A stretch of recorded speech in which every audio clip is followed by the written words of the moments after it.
Hello दोस्तों, आप सभी का स्वागत है समसामयिक घटना चक्र के इस ऑनलाइन प्लेटफॉर्म पर। मैं मोहित आप सभी के बीच उपस्थित हूँ। आज अपने इस वीडियो में बात करेंगे 22 मार्च 2025 के महत्वपूर्ण करंट अफेयर। और ये क्लास जो हमारी होती है डेली शाम को 7:30 बजे आपको मिल जाती है। इसमें प्रीलिम्स के फैक्ट भी मिल जाते हैं और मेंस का डाटा भी मिल जाता है। आज आपको थंबनेल थोड़ा अलग सा लग रहा होगा कि अब होगी आरओ एआरओ वाली क्लास। ठीक है, तो यहाँ पर बेसिकली हमारा फोकस जो होगा वो आरओ एआरओ भी होगा। आरओ एआरओ के साथ साथ यूपी पीसीएस, बीपीएससी, एमपीपीएससी, अन्य हिंदी भाषी क्षेत्र जैसे उत्तराखंड पीसीएस हो गया, उन सभी के लिए जो महत्वपूर्ण राष्ट्रीय, अंतर्राष्ट्रीय, उत्तर प्रदेश स्पेशल या बिहार राज्य स्पेशल, मध्य प्रदेश राज्य स्पेशल की जो महत्वपूर्ण खबरें होती हैं उन सबको इसी वीडियो में हम लोग समाहित कर लेते हैं। ठीक है, चलिए स्टार्ट करते हैं अपने इस वीडियो को। ये डेली आपको 7:30 में वीडियो मिल जाता है और यहाँ पर देखा जाए तो Dainik Jagran, the Hindu, Indian Express, DD news, PIB, ANI पे रही महत्वपूर्ण खबरों को संकलित किया जाता है और टू द पॉइंट आपके समक्ष प्रस्तुत किया जाता है। इस क्लास की पीडीएफ, पीपीटी इत्यादि प्राप्त करने के लिए आप हमारा मार्च महीने का जो पैकेज है उसको ज्वाइन कर सकते हैं। आप हमारे जो प्ले स्टोर पर जाएंगे तो घटना चक्र का जो एप्लीकेशन है वहां पर जाएंगे, वीडियो लेक्चर के सेक्शन में जाइएगा, हमारा पैकेज आपको दिख जाएगा। या आप सीधे सीधे वेबसाइट पर जाएंगे। वेबसाइट पर कैसे जाना है आपको, आप गूगल पे सर्च करिएगा। ठीक है, गूगल पे क्या सर्च करेंगे, गूगल पे आप जाइएगा और वहां सर्च करिएगा SSGCP यानी कि समसामयिक घटना चक्र पब्लिकेशन। आप सर्च करेंगे, सर्च करने के बाद होम पेज खुल जाएगा हमारा। और यहां पर जब जैसे आप जाएंगे तो यहां पर आपको नीचे दिखेगा वीडियो लेक्चर का सेक्शन। ये है वीडियो लेक्चर का सेक्शन और इसी पे आप क्लिक करेंगे। जैसे ही वीडियो लेक्चर के सेक्शन पर आप क्लिक करेंगे सबसे पहला हमारा पैकेज दिख जाएगा आपको मार्च 2025 का। उसके पहले फरवरी 2025 का, नवधारा बैच, सारे वीडियो लेक्चर जो श्रृंखला है यहीं पर लगे हुए हैं। इसमें आप मार्च महीने पर क्लिक करिएगा और मार्च महीने का पैकेज खुल जाएगा। यहां पर आप देख सकते हैं डेली आपको वीडियोस तो मिलता ही मिलता है।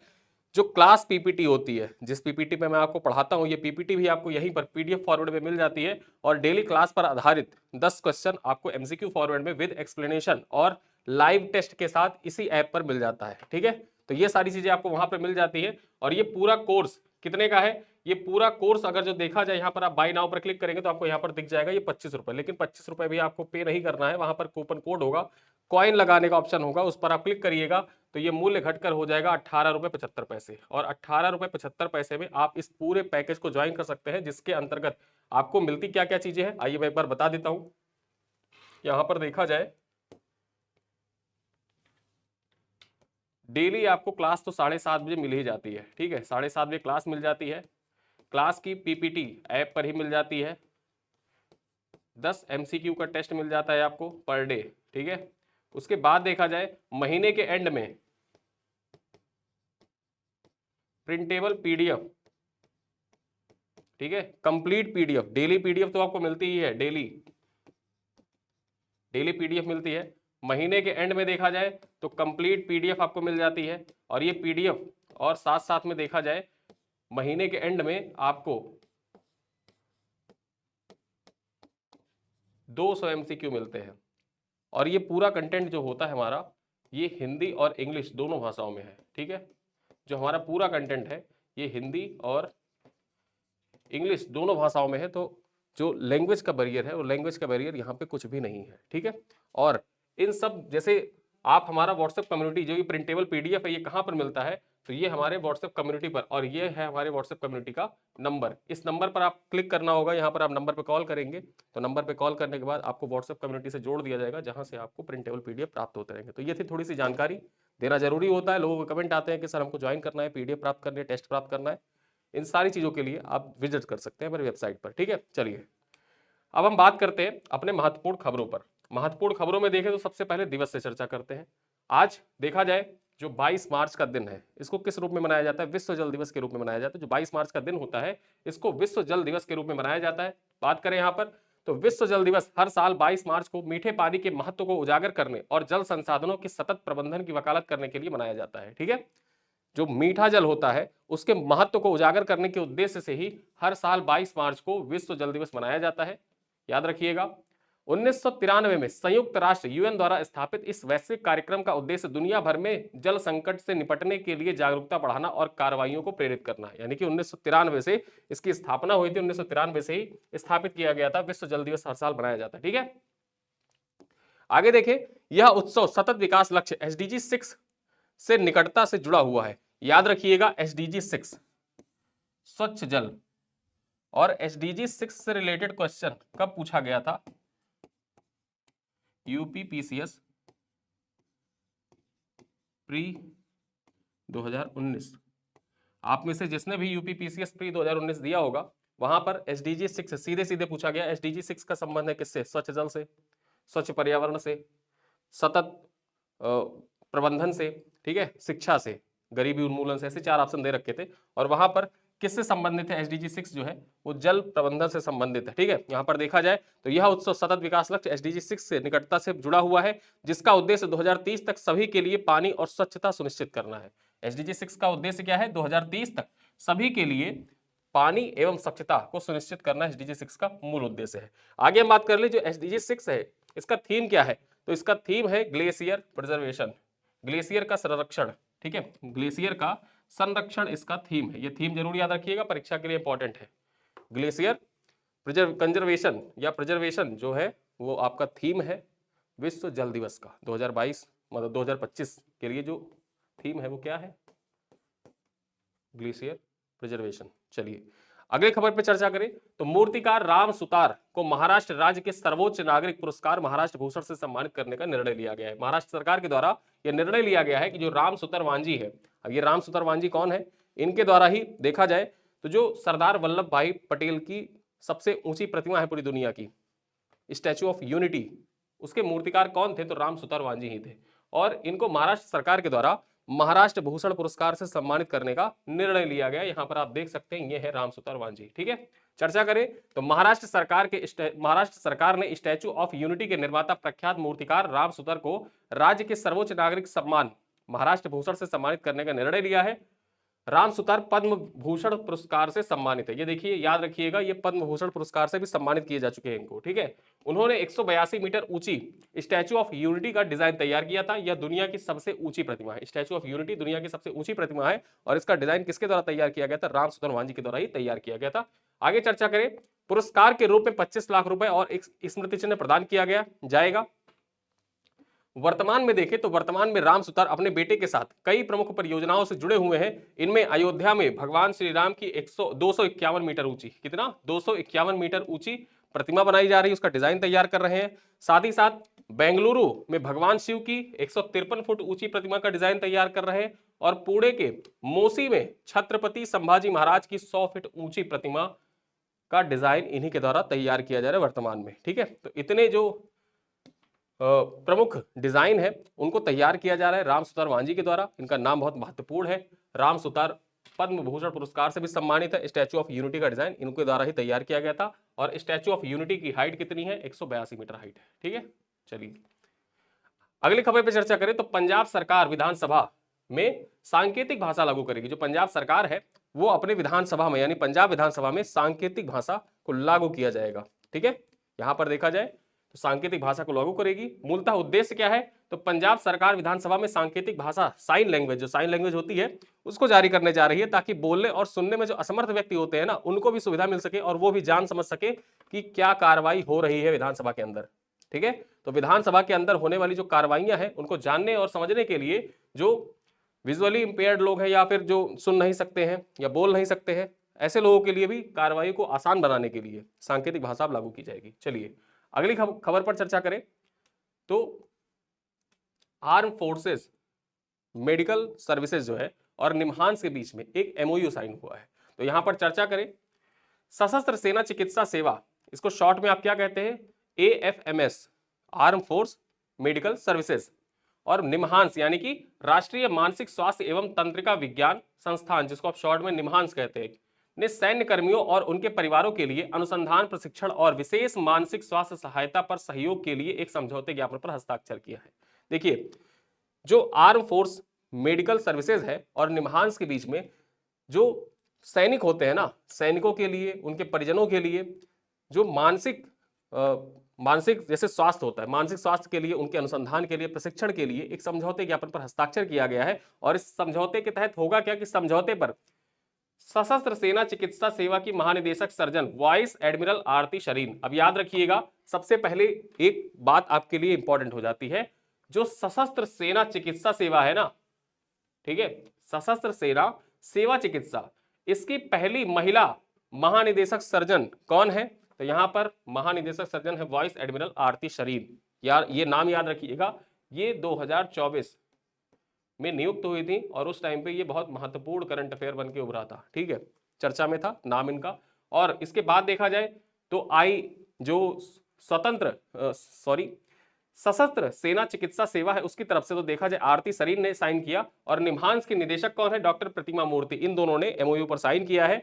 अब यहां पर हम बात करें एएफएमएस और निम्हांस के बीच सहयोग जो हो रहा है, इससे मानसिक स्वास्थ्य सेवाओं को मजबूत करने, चिकित्सा कर्मियों के लिए विशेष प्रशिक्षण आयोजित करने और सैनिकों, नाविकों, वायु सैनिकों और उनके परिवार तथा आश्रितों के सामने आने वाले मानसिक स्वास्थ्य मुद्दों के समाधान के लिए अभिनव कार्यक्रम विकसित करने पर केंद्रित होगा। ठीक है, तो आप समझ गए होंगे कि ये जो दोनों एमओयू, दोनों संस्थानों के बीच में एमओयू साइन हो रहा है, वो मूलतः उद्देश्य ही यही है कि जो सैनिक है, नाविक है, वायु सैनिक है, उनके परिवारों तथा उनपे जो आश्रित लोग हैं, उनके साथ साथ में सैनिकों को भी मानसिक स्वास्थ्य पर जो समाधान है, उस मानसिक स्वास्थ्य के लिए जो चीजें की जा सकती है या वो अवसादग्रस्त ना हो, इन सब चीजों के लिए अभिनव कार्यक्रम संचालित करने का मूल उद्देश्य को ध्यान में रखते हुए ही ये समझौते ज्ञापन पर हस्ताक्षर किया गया है। ठीक है, चलो अगली खबर पर चर्चा करें। लखनऊ में श्रीलाल शुक्ला जन्मशती उत्सव का आयोजन, जो श्रीलाल शुक्ला जन्मशती उत्सव है, इसका आयोजन कहां पर किया गया है, लखनऊ में किया गया है। और ये पॉइंट आपके परीक्षा के दृष्टिकोण से यूपी स्पेशल, ठीक, यूपी स्पेशल के दृष्टिकोण से इंपॉर्टेंट है। आरओ एआरओ परीक्षा की खास बात यह है, मैंने आपको कल भी बताया था, आज फिर बता रहा हूं कि आरओ एआरओ परीक्षा की खास बात यह है, पीसीएस में जब आप यूपी स्पेशल के सवालों की संख्या देखेंगे तो गिनतियों उंगलियों पर होती है, 4-5 क्वेश्चन, मैक्सिमम 2-3 क्वेश्चन पूछे जाते हैं। लेकिन आरओ एआरओ का पैटर्न यूपी पीसीएस के जो क्वेश्चन होते हैं उनमें उनसे अलग होता है, और यहाँ पर यूपी स्पेशल के प्रश्नों की संख्या ठीक ठाक होती है। अब वो ठीक ठाक प्रश्न करंट अफेयर से भी होते हैं और यूपी के स्टैटिक जीके से भी होते हैं, तो यूपी करंट अफेयर को आपको नजरअंदाज नहीं करना है, उसी दृष्टिकोण से देखा जाए। ये पॉइंट भी आपकी परीक्षा के लिए इंपॉर्टेंट है कि श्रीलाल शुक्ला जन्मशती उत्सव का आयोजन कहां पर किया गया, लखनऊ में किया गया था। पॉइंट्स क्या है, तो 20 मार्च को लखनऊ में हिंदी साहित्य के महान साहित्यकार श्रीलाल शुक्ला की जन्मशती उत्सव का आयोजन किया गया।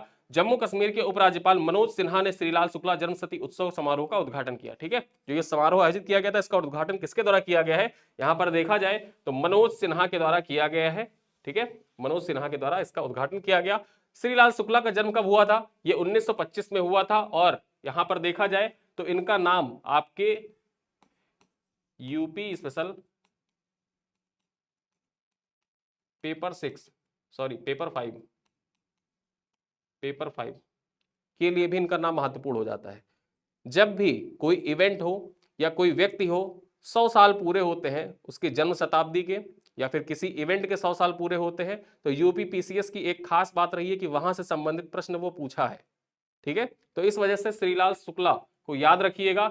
हिंदी साहित्य के क्षेत्र में श्रीलाल शुक्ला स्मृति साहित्य सम्मान भी दिया जाता है इन्हीं के नाम पर। ठीक है, तो इस वजह से इनका नाम महत्वपूर्ण हो जाता है। आगे देखें, उन्होंने उपन्यास, व्यंग, कहानी, आलोचना और बाल साहित्य में अपनी अलग पहचान बनाई थी। श्रीलाल शुक्ला की प्रमुख रचनाओं में देखा जाए तो राग दरबारी, सूनी घाटी का सूरज, अंगद का पांव, यहां से वहां, कुछ जमीन और कुछ हवा में, ठीक है, कुछ जमीन और कुछ हवा में जैसी कालजयी कृतियां शामिल है। इनकी प्रमुख कृतियां ये है, इनकी कृतियों का नाम याद रखना, पूछा जा सकता है। आगे देखें, उपन्यास राग दरबारी के लिए उन्हें वर्ष 1968 में साहित्य अकादमी पुरस्कार से सम्मानित किया गया था। ठीक है, किससे, राग अकादमी के लिए 1968 में साहित्य अकादमी पुरस्कार से श्रीलाल शुक्ला को सम्मानित किया गया था। और उनका श्रीलाल शुक्ला का संबंध कहां से है, लखनऊ से है। 1925 में श्रीलाल शुक्ला का जन्म हुआ था, और श्रीलाल शुक्ला स्मृति सम्मान पुरस्कार जो दिया जाता है वो इन्हीं की स्मृति में दिया जाता है। आगे देखें, श्रीलाल शुक्ला को भारत सरकार ने 2008 में पद्म भूषण पुरस्कार से भी सम्मानित किया गया था। ये पद्म भूषण से भी सम्मानित है, इस वजह से इनका नाम इंपॉर्टेंट हो जाता है। एक चीज हमेशा याद रखिए, जो भी भारत रत्न से सम्मानित है, पद्म विभूषण से सम्मानित है, पद्म भूषण से सम्मानित है और पद्म श्री से सम्मानित है, ऐसे लोगों का निधन होता है या उनसे रिलेटेड कोई इवेंट होता है तो वो आपकी परीक्षा के दृष्टिकोण से इंपॉर्टेंट हो जाता है। ठीक है, तो इस दृष्टिकोण से इनका नाम याद रखिएगा, और इनका नाम जीएस पेपर 5 के लिए भी इंपॉर्टेंट हो जाता है। 8 नंबर में इनसे रिलेटेड सवाल भी पूछा जा सकता है।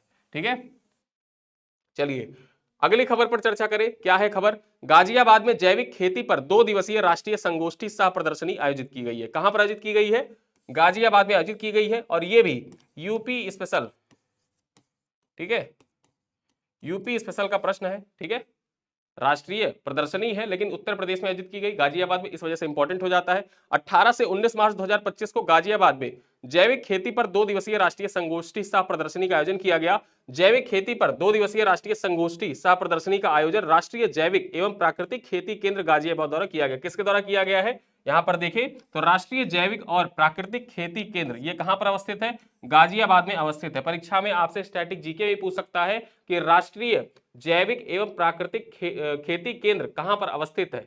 उत्तर प्रदेश के किस जिले में अवस्थित है या फिर भारत के किस स्थान पर अवस्थित है? तो याद रखिएगा गाजियाबाद में अवस्थित है। और इसी के द्वारा जो 2 दिवसीय राष्ट्रीय संगोष्ठी है उसका आयोजन किया गया था, और यह आयोजन 18 से 19 मार्च 2025 के बीच में हुआ था। ठीक है, आगे हम बात करें, इस संगोष्ठी में जैविक खेती को अनुकूलता में सुधार करने और अधिक भूमि को जैविक प्रमाणीकरण के तहत लाने के लिए गांव क्लस्टर आधारित दृष्टिकोण से आगे बढ़ने पर जोर दिया गया। यहां पर जो जैविक खेती होती है, जैविक खेती को बढ़ावा देने के उद्देश्य से ही इस संगोष्ठी का आयोजन किया गया था। आगे देखें, इस संगोष्ठी में देश भर के 23 प्रदर्शकों ने जैविक और प्राकृतिक खेती को बढ़ावा देने और जागरूकता पैदा करने की दिशा में अपने उपलब्धियों और गतिविधियों को प्रदर्शित किया। पूरे देश से यहाँ पर जो 23 प्रदर्शक आए थे, जो अपने जैविक खेती के दृष्टिकोण से और जैविक खेती के फील्ड में उन्होंने उच्चतर कार्य किया था, उन्होंने अपने कार्यों का प्रदर्शन यहाँ पर किया और अपनी उपलब्धियों और गतिविधियों को प्रदर्शित किया, जिससे लोग प्रेरित हुए और भविष्य में जैविक खेती है उसको बढ़ावा देने के उद्देश्य से यह संगोष्ठी बहुत ही महत्वपूर्ण होती है। ठीक है, चलो अगली खबर पर चर्चा करें तो ET government Digitek annual award 2025। अब ये ईटी है बेसिकली इकोनॉमिक्स टाइम्स। ठीक है, यहां पर देखा जाए ईटी गवर्नमेंट एजुटेक एनुअल अवार्ड 2025 में यूपी ने जीते 5 पुरस्कार। अब ये देखा जाए फिर से यूपी स्पेशल के दृष्टिकोण से महत्वपूर्ण,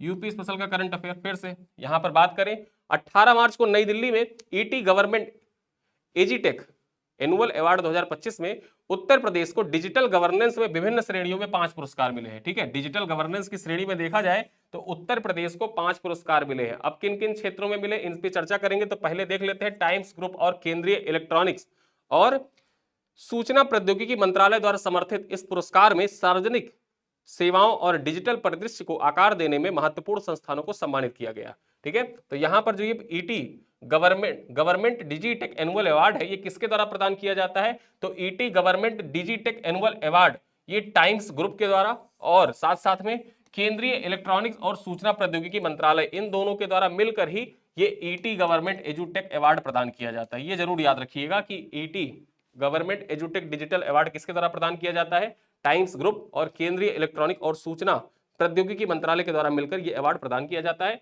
और यहां पर देखा जाए तो जो डिजिटल परिदृश्य को आकार देने वाले महत्वपूर्ण संस्थानों को यहां पर नामित किया जाता है पुरस्कार से। अब यहां देखा जाए उत्तर प्रदेश ने जो 5 अवार्ड जीते हैं, ठीक है, जो 5 अवार्ड जीते हैं वो किस लिए जीते हैं ये भी जान लेते हैं। पहला अवार्ड किस लिए जीता है? प्रयागराज स्मार्ट सिटी लिमिटेड और उत्तर प्रदेश पुलिस को महाकुंभ 2025 के दौरान अत्याधुनिक एआई आधारित निगरानी और भीड़ प्रबंधन प्रणाली के लिए पहला पुरस्कार दिया गया। दूसरा पुरस्कार क्यों दिया गया? स्मार्ट मोबिलिटी में उत्कृष्टता हेतु यूपी राज्य सड़क परिवहन निगम को प्रदान किया गया दूसरा पुरस्कार। ठीक है, किस लिए? स्मार्ट सिटी मोबिलिटी उत्कृष्टता के लिए। किसको दिया गया है? उत्तर प्रदेश राज्य सड़क परिवहन निगम को दिया गया है। ठीक है, दूसरा पुरस्कार दिया गया।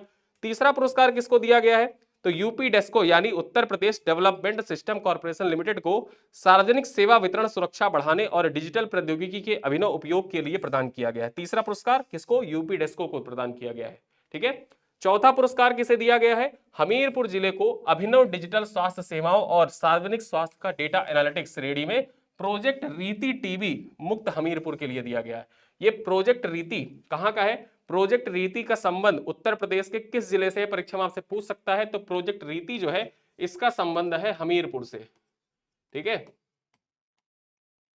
हमीरपुर जिले से है। और इसी प्रोजेक्ट रीति के लिए हमीरपुर जिले को जो ईटी एजुटेक डिजिटल अवार्ड है वो प्रदान किया गया है। और प्रोजेक्ट रीति को किस कैटेगरी का अवार्ड दिया गया है? तो अभिनव डिजिटल स्वास्थ्य सेवा और सार्वजनिक स्वास्थ्य डेटा एनालिटिक्स श्रेणी में यह अवार्ड प्रदान किया गया है। ठीक है, पांचवा अवार्ड कौन सा है? पांचवा अवार्ड है स्वामी विवेकानंद युवा सशक्तिकरण योजना के तहत सार्वजनिक सेवा वितरण को बढ़ाने और डिजिटल प्रौद्योगिकी की अभिनव उपयोग की श्रेणी में UP development system corporation limited को प्रदान किया गया। जो पांचवा अवार्ड है वो किसको दिया गया है? UP development systems corporation limited को प्रदान किया गया। किस लिए?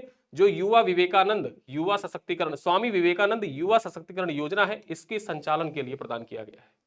ठीक, इसके संचालन के लिए UP development system corporation limited को प्रदान किया गया। तो आपको पांचों अवार्ड के बारे में पता चल गया कि पांचों अवार्ड किस किस कैटेगरी में दिया गया है और यूपी स्पेशल के दृष्टिकोण से बहुत महत्वपूर्ण है ये अवार्ड्स। ठीक है, चलो अगली खबर पर चर्चा करें तो संशोधित राष्ट्रीय डेयरी विकास कार्यक्रम को कैबिनेट की मंजूरी मिल गई है। जो संशोधित राष्ट्रीय डेयरी विकास कार्यक्रम है, इसको कैबिनेट की मंजूरी मिल गई है। यहां पर देखें पॉइंट पर चर्चा करें तो 19 मार्च को प्रधानमंत्री नरेंद्र मोदी की अध्यक्षता में केंद्रीय मंत्रिमंडल ने संशोधित राष्ट्रीय डेयरी विकास कार्यक्रम को मंजूरी प्रदान कर दी थी। ठीक है, अब यहां पर देखें जो एनपीडीडी है, ठीक है, यानी कि नेशनल डेयरी डेवलपमेंट प्रोग्राम, यहां पर देखा जाए योजना डेयरी के बुनियादी ढांचों की आधुनिकीकरण और उसके विस्तार पर केंद्रित है। संशोधित राष्ट्रीय डेयरी विकास कार्यक्रम दुग्ध खरीद, प्रसंस्करण क्षमता और बेहतर गुणवत्ता नियंत्रण सुनिश्चित करने के लिए बुनियादी ढांचों के निर्माण द्वारा डेयरी क्षेत्र को बढ़ावा देगा। जो संशोधित डेयरी विकास कार्यक्रम है, ये बेसिकली डेयरी क्षेत्र को बढ़ावा देने के उद्देश्य से इसको फिर से संशोधित किया गया है और इसको मंजूरी प्रदान की गई है। इसका उद्देश्य क्या है? तो इसका उद्देश्य किसानों को बाजारों तक बेहतर पहुंच प्रदान करना, मूल्य संवर्धन द्वारा बेहतर मूल्य निर्धारण सुनिश्चित करना और आपूर्ति श्रृंखला दक्षता को बढ़ाना है। ठीक है, तो इसी वजह से ये आपके परीक्षा के लिए इंपॉर्टेंट हो जाता है। साथ ही साथ देखें तो नेशनल डेयरी डेवलपमेंट प्रोग्राम जो है, ये योजना 1000 करोड़ रुपए की अतिरिक्त परिव्यय के साथ 15वें वित्त आयोग चक्र, ठीक है, 2021 से 2021-22 से लेकर 2025-26 की अवधि तक कुल कितना रुपए खर्च किया जाएगा, आवंटित किया गया है। यहाँ पर देखा जाए तो 2790 करोड़ रुपए का बजट भी आवंटित हो गया है। ठीक है, यानी जो 15वें वित्त आयोग का चक्र है, 15वें वित्त आयोग के चक्र के लिए यहाँ पर देखा जाए 2790 करोड़ रुपए का बजट भी आवंटित किया जा चुका है नेशनल डेयरी डेवलपमेंट प्रोग्राम के लिए। ठीक है, चलो आगे बात पर चर्चा करें। अगली खबर कौन सी है? अगली खबर है नई दिल्ली में कृषि पर भारत जर्मनी के बीच 8वीं संयुक्त कार्य समूह की बैठक का आयोजन किया गया। यहां पर देखा जाए कहां पर हुआ था भारत जर्मनी के बीच 8वीं संयुक्त कार्य समूह की बैठक? ये हुई थी नई दिल्ली में। अब चर्चा कर ले पॉइंट्स पर।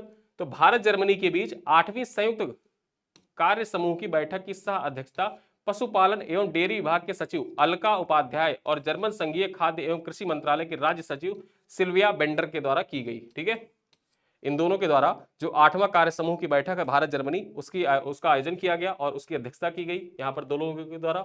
आगे बात करें तो कृषि पर भारत जर्मनी के बीच 8वीं संयुक्त कार्य समूह की बैठक 19 मार्च को नई दिल्ली के पूसा स्थित राष्ट्रीय कृषि विज्ञान परिसर में हुआ था। जो ये आयोजन हुआ था, ये कहां पर हुआ था? परीक्षा में आपसे डायरेक्टली पूछ सकता है कि भारत जर्मनी के बीच 8वीं संयुक्त कार्य समूह बैठक का आयोजन कहां पर किया गया?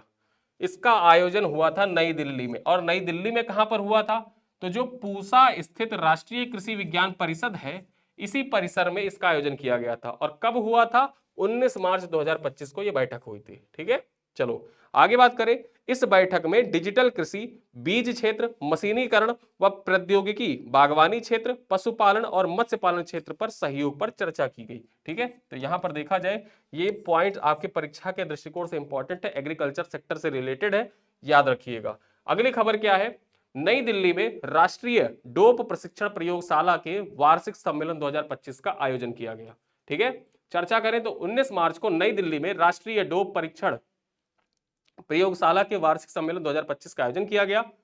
केंद्रीय युवा कार्यक्रम एवं खेल तथा श्रम एवं रोजगार मंत्री डॉक्टर मनसुख मांडविया ने राष्ट्रीय डोप प्रशिक्षण प्रयोगशाला के वार्षिक सम्मेलन 2025 का उद्घाटन किया। यहां पर चर्चा करें तो राष्ट्रीय डोप प्रशिक्षण प्रयोगशाला के वार्षिक सम्मेलन 2025 का थीम क्या था? इसका थीम याद रखिएगा, एंटी डोपिंग विज्ञान, नवाचार और चुनौतियां।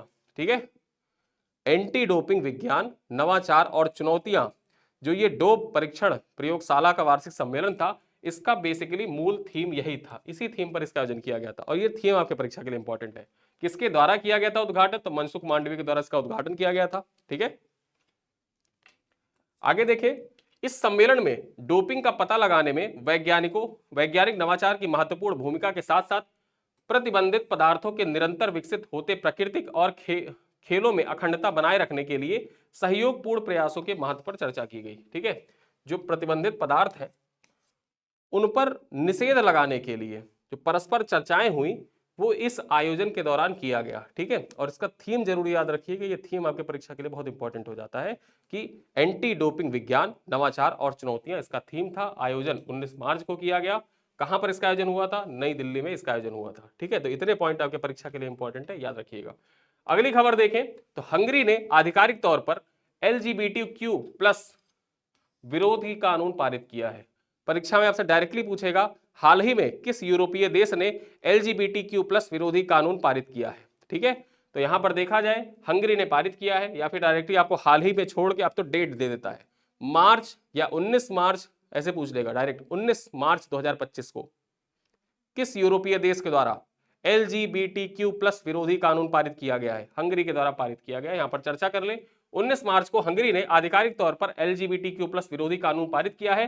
राष्ट्रपति सेलुओका तमास ने LGBTQ विरोधी कानून पर हस्ताक्षर किया है, ठीक है।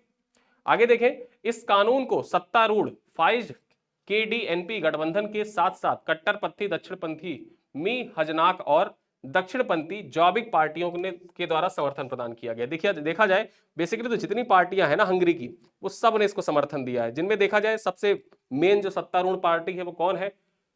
फाइडस KDNP गठबंधन, इसके द्वारा समर्थन दिया गया। साथ ही साथ जो कट्टरपंथी दक्षिणपंथी पार्टी है मी हाजनक, इसके द्वारा भी समर्थन दिया गया। और वहीं देखा जाए अन्य पार्टियों में, ठीक है, जो अन्य दक्षिणपंथी पार्टियां हैं, जॉबिक पार्टी, इनके द्वारा भी समर्थन प्रदान किया गया है। आगे देखें, नया कानून हंगरी में समलैंगिकता को बढ़ावा देने वाली प्राइड मार्च और अन्य कार्यक्रमों पर प्रभावी रूप से प्रतिबंध लगाती है। जो नया कानून है तो वहां पर जो LGBTQ कम्युनिटी वाले जो होते थे ना, वो अपना जो प्राइड मार्च वगैरह निकालते थे, फ्लैग लहराते थे, उन सब पर पूरी तरीके से प्रतिबंध लगा देगा, ठीक है। तो याद रखना, परीक्षा में आपसे पूछा जा सकता है कि किस यूरोपीय देश ने मार्च 2025 में LGBTQ+ विरोधी कानून को पारित किया है? हंगरी के द्वारा पारित किया गया है। हंगरी की राजधानी आप बताइएगा। चलो अगली खबर पर चर्चा करें। क्रिस्टी कोवेंट्री, ठीक है, नाम याद रखिएगा, क्रिस्टी कोवेंट्री IOC यानी कि इंटरनेशनल ओलंपिक कमीशन जो है, इसकी पहली महिला अध्यक्ष चुनी गई है। पॉइंट्स पर चर्चा कर ले तो जिम्बाब्वे की क्रिस्टी कोवेंट्री को अंतरराष्ट्रीय ओलंपिक समिति का अध्यक्ष चुना गया है, जो IOC के इतिहास में पहली महिला अध्यक्ष बन गई है। ये पॉइंट जरूर याद रखिएगा कि जो क्रिस्टी कोवेंट्री है, इनका संबंध कहां से है? जिम्बाब्वे से है। और जैसे ही आ गया कि IOC के इतिहास में पहली महिला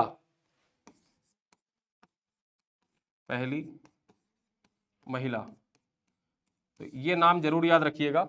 और ये क्वेश्चन है ROARO का, ROARO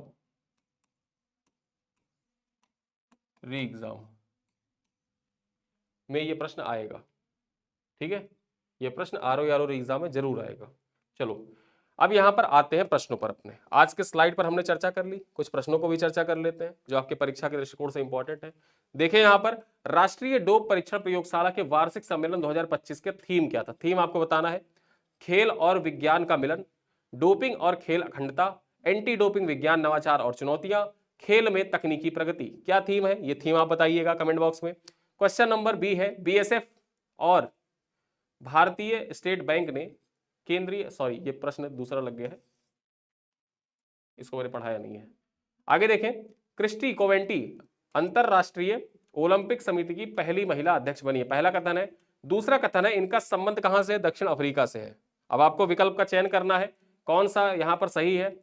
केवल कथन 1 सही है, केवल कथन 2 सही है, दोनों कथन सही है, दोनों कथन गलत है। इसको आप क्वेश्चन नंबर 2 मानिएगा, ठीक है। यह है क्वेश्चन नंबर 2। आगे देखें क्वेश्चन नंबर 3। क्वेश्चन नंबर 3 कौन सा है? 3 क्वेश्चन नंबर है, हंगरी के LGBTQ विरोधी कानून का समर्थन किस पार्टी ने नहीं किया है? आपको बताना है कौन सी पार्टी है जिसके द्वारा समर्थन नहीं किया गया है, ठीक है। 4 पार्टियों के नाम लिख रखे हैं यहाँ पर, फाइजडक KNDP गठबंधन, मी हजनाक पार्टी, जॉबिक पार्टी या समाजवादी पार्टी, सोशलिस्ट पार्टी। कौन सी पार्टी है जिसने समर्थन नहीं किया है? तो यहाँ पर आज के लिए ये 3 प्रश्न ही है। एक प्रश्न यहाँ पर गड़बड़ लग गया है, दूसरा टॉपिक का लग गया है, ठीक है। तो यहाँ पर देखा जाए ये 3 प्रश्न है। इन 3 प्रश्नों में से जो सही उत्तर है आप कमेंट करके बताइएगा। वीडियो कैसा लगा अपने दोस्तों के साथ साझा कीजिएगा और हम मिलते हैं कल अपने अगले वीडियो में।